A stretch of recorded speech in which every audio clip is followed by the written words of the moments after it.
Hello class, and welcome to week 1 of CLS 100.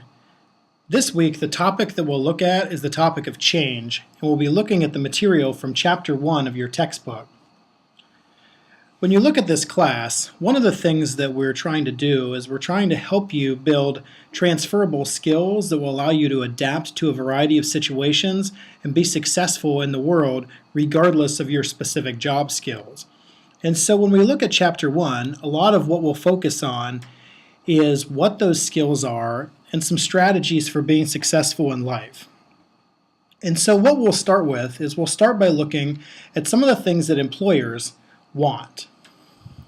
In addition to the basic technical job-specific skills, employers look for excellent written and oral communication skills, problem-solving skills, the capacity to change and learn quickly, the ability to work well with others, and computer literacy. So these are skills that we would term transferable skills. And what that means is these are skills that will benefit you regardless of the specific job that you might have. And when you look at a lot of employers, these are skills that they expect you to have cultivated prior to coming to them. They can teach you job-specific skills, but they expect you to have already developed at least a basic level of competency with these kinds of transferable skills. The next thing I want to talk about is one of the core things that's discussed in Chapter 1 of your textbook. You might have noticed that the title of your textbook is Cornerstones for Success in Community College. And so the book is founded on this idea of cornerstones for success. And so what we'll do is, first of all, we'll unpack what those cornerstones are. And I think that you'll notice if you look at some of the learning outcomes for the class as a whole, some of these cornerstones are some of the core things that we'll focus on for the next 10 weeks. The first of those, which falls in line with what we talked about in terms of what employers want, is seeking excellence as a communicator. Developing your oral and written communication skills is one of the most important things that you can do. Second, become a desirable employee, and this basically means to develop a strong work ethic. Third would be to practice loyalty and trustworthiness. This is something that does take time, but it's also something that comes out of your character. So if you have a strong work ethic and you routinely practice loyalty and trustworthiness, that's something that will follow you from job to job, and it's also something that helps you get strong reference letters. Next will be using critical thinking skills. I used to be a professor at Albion College in Albion, Michigan, and one of the things that we talked about a lot with our students is that we were trying to prepare students for careers that didn't even exist yet. And the reality is, the things that you might be pursuing as a career right now are probably not what you're going to end up doing in 10, 15, or 20 years. But the things that will help you be successful and adapt to a variety of careers are things like being able to critically analyze situations and solve problems. So that's something that's an essential cornerstone as well. Next will be managing your priorities. This will be a big focus as we go through the semester, helping you manage your time, helping you set and work toward goals, things like that. Next would be what we've been talking about already in this mini lecture, which is staying current and building transferable skills. I know that I focused on things like communication and critical thinking, but you do need to be a lifelong learner who is constantly trying to improve in the area of job-specific skills as well. Along those same lines would be continuing to get experience in education, so constantly seeking out new opportunities to grow. The next would be avoiding internet and social media blunders. This might seem like sort of a strange one. In a list of things that are very sort of broad and abstract, you have this very specific thing. The reality is, in the world that we live in, the things that you have on social media and the things that you may think are private, they really aren't, which is something that we'll talk about in later chapters. But if you start now thinking about the image that you're portraying on the internet, it can help you in the future avoid doing something or posting something that could cause you to not find a job or to lose a job. And there's lots of kind of problems that can come up from that. Next is watching your credit rating. We will be looking in this course at not just study skills and things related to your coursework, but things related to your life. These are essential cornerstones for lifetime success, and your credit rating is something that you need to protect and watch at all times. Remaining open-minded, which also kind of relates to embracing diversity. This is a fast-paced, changing world full of a lot of different types of people, and being open-minded, adaptable, and embracing that diversity is important. And finally, polishing your human relations skills. Being able to work with people is one of the most important things that you can do in this highly team-based collaborative work environment that we have right now in sort of our global marketplace. Largely gone are the days when you'll just get a job where you will sit and you'll do a task by yourself without having to work with people. That simply doesn't happen very much anymore, and so being able to work with people is extremely important to success. Okay, so now that we've talked about those essential cornerstones for lifetime success, let's talk a little bit about college specifically. So obviously you've made a decision to come to college, to Grand Rapids Community College specifically, and I don't know what your reasons for that might be, but I want to give you some reasons to go to college, and especially to stay in college. And the first big reason has to do with financial stability. From just a basic level, if you look at this chart, it's clear that the more education that you get, the higher the mean earnings. So for someone with less than a high school education, the mean income is only $27,000 a year, and the unemployment rate is nearly 15%. If you get up to simply having an associate's degree, the mean earnings go up to $44,000, and the unemployment rate drops all the way to 7%. So that's a 2-year degree. That's a heavy incentive to stay in school and at least finish your associate's or transfer to a 4-year institution. Beyond just the money, there are lots of other things that you get from attending college. I always think about college in terms of not just the sort of content that we give you in classes, but really the sort of developmental journey that you're on, regardless of what your stage in life is, whether this is your sort of first thing that you've done out of high school, whether you're coming back to school after working for years, wherever you're at in life, there are things that you develop in college that you are less likely to develop in other areas of your life. So one of the things that happens in college is you can become more civically or politically engaged. And that's actually one of the assignments that we have in the class is doing a cultural event. Second, becoming more open-minded and accepting. So being accepting of diversity and learning about other people, working with other people. Third will be developing problem-solving skills. So through your classes, you're not only learning things, you're working in teams, you're solving problems, you're doing a lot of things to develop those skills. Fourth, develop computer and information literacy skills. This course that you're in right now, you're watching this lecture, this mini lecture, on a computer or some sort of a mobile device. So computer and information literacy skills are something that you get in college as well. Next, becoming more financially independent. Especially if you're paying for your own college, being in school is one of those things where it helps you kind of live on your own. And becoming a lifelong learner. Now, we talked earlier about one of the essential cornerstones of lifetime success being about constantly getting more skills and education, and that happens in college.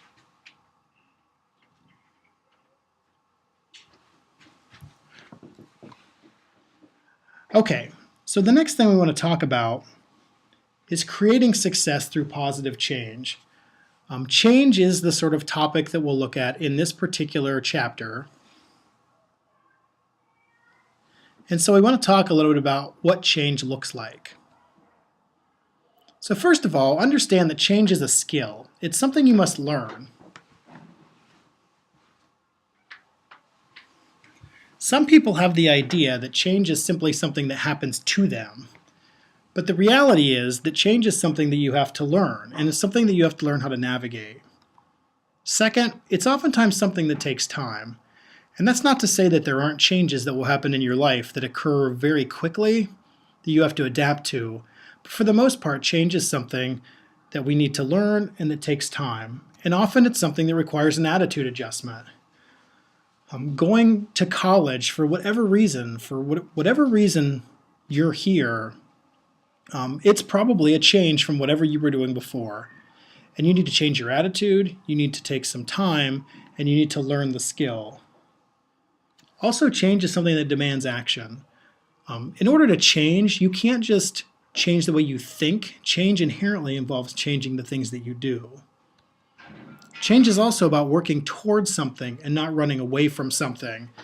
This is an idea that we'll unpack more as we get deeper into the semester. But the basic idea is simple. If you're motivated simply because you're running from something, you just don't work toward it the same way that you do when you're striving to get somewhere. Change is also about letting go and holding on. You want to learn to fight for the positives and cut loose the negatives in your life. And finally, change is accomplished by having clear, focused goals. And that's something we'll talk about more later, in fact, in this mini lecture and in chapter 1. Okay, so the next thing we want to talk about before getting to the idea of goals is some basic truths about community college success. First of all, at a general level, success is about choices, sacrifices, and making intelligent transitions, moving outside of your comfort zone. And when you look at college, whether it's community college or success at a four-year institution you may transfer to, be aware that your education is a two-way street. It is true that your professors and the institution have commitments to you, but you also have a commitment to them and to your education. You'll get out of this what you put into it.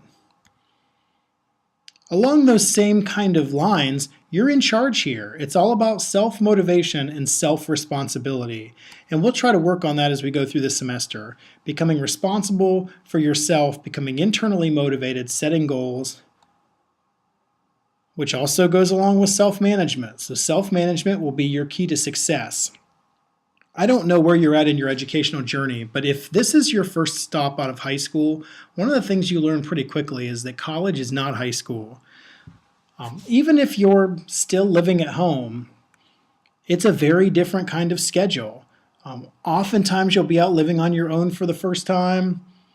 And in situations like that, you have to do a lot of things that you haven't had to do for yourself in the past. If you're coming back to school after being away and being in the workplace, chances are you have other responsibilities you're juggling, and all of that involves managing your life and managing yourself. Next, community college is not high school, which is what we just talked about. But beyond just the kind of self-management pieces of that, is the fact that the coursework is much different. The tasks that you're given are much different. The level is higher. And you need to get over the "this isn't Harvard" syndrome. So many people think that community college is easy. And the reality is, I've talked to professors at four-year institutions who will say that the courses that we have at GRCC that transfer oftentimes are more difficult than the four-year equivalents at places like Grand Valley. So don't think that somehow it's going to be an easy ride just because this is a two-year school. You need to work hard. The courses are difficult and the content is intense. And kind of along those lines then is avoiding the bulldozer approach to education. Some people believe that the best thing they can do is try to cram everything in as early as they can and get things done. And if you do that, you have more of a likelihood of setting yourself up for failure. Because you take on too much and you end up failing at all of those things or only being able to do a handful of them well. And finally, a simple thing is that community colleges help prepare you for an exciting future, whether that's transferring to a four-year institution or preparing you for the workplace. Okay, so one of the things then that I talked about a little bit earlier was this idea of goals. And so I want to briefly talk to you about how to set what we'll call SMART goals. And this is something that you may run across in areas other than this class. In fact, I saw this SMART acronym in something I was reading the other day that had to do with lifestyle choices and healthy eating and things. So this is a kind of a core principle that cuts across just your schooling. And it's all founded on the idea that the most effective way to bring about positive change is by creating a change plan that's built on clear goals. So effective goals have 5 characteristics, and they follow the SMART acronym. So first of all, S equals specific. So your goals need to state exactly what, when, where, and why. Now, when you think about that, the when is really important, and we'll talk about that more in a minute, but you need to be able to say exactly what it is that you're trying to accomplish, where it's going to be done, why you're doing it, and when you plan to do it by. M is measurable. You should always state goals that you can measure, because if you can't measure them, you have no way of telling whether you've succeeded or not. A is attainable. It's good to set high standards, but make sure that you set your goals at a level that you can actually accomplish them. Relevant. They also must be realistic and desirable to you. Don't focus all of your goals on things that other people tell you you should be doing or that they want for your life. I've talked to so many students who have pursued programs of study or majors or careers because their parents or someone else have told them that it's what they think they should do.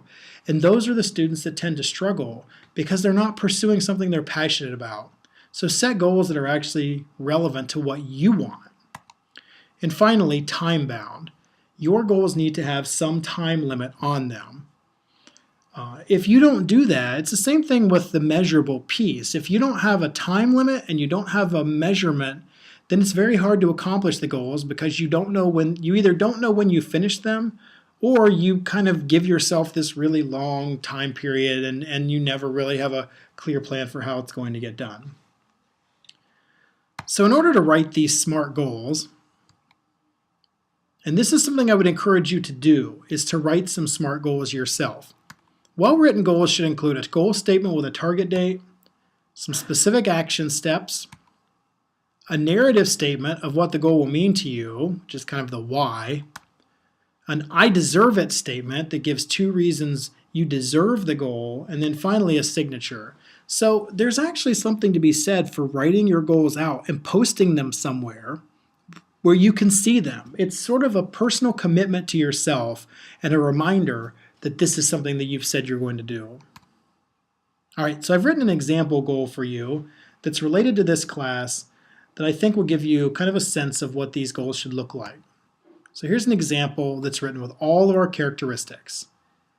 I will earn an A in CLS 100 during winter semester 2015. To do this, I will complete my readings and assignments early each week, devote at least an hour a day to CLS work, and go to a writing tutor with every assignment. Earning this A will get my college career off to a strong start and set me up for success. I deserve this because I work hard and am committed to being a good student. Signed, Ron Rader, which is sort of a generic thing that we use around campus since GRCC is the Raiders. But if you look at this, you can see that there's a goal statement with a target date, winter semester 2015. There are some specific action steps related to studying an hour a day and meeting with a tutor. You see a narrative statement of what it means to you, getting a career off to a strong start. You see an I deserve it statement focused on hard work, and then you see a signature. So that's an example of a SMART goal. So if we look back over what we talked about in this mini lecture and what's covered in Chapter 1, evaluate your reasons for attending college. There are lots of good reasons for attending college. Make sure you know what those are. Knowing those reasons are going to help with your motivation when things get difficult. Focus on building transferable skills. This is something that will carry on through your entire life. Transferable skills are never not a good thing to have. And then finally, use goal setting. So that's it for Chapter 1 and for the Week 1 mini lecture. Next week, we'll look at Chapters 2 and 3.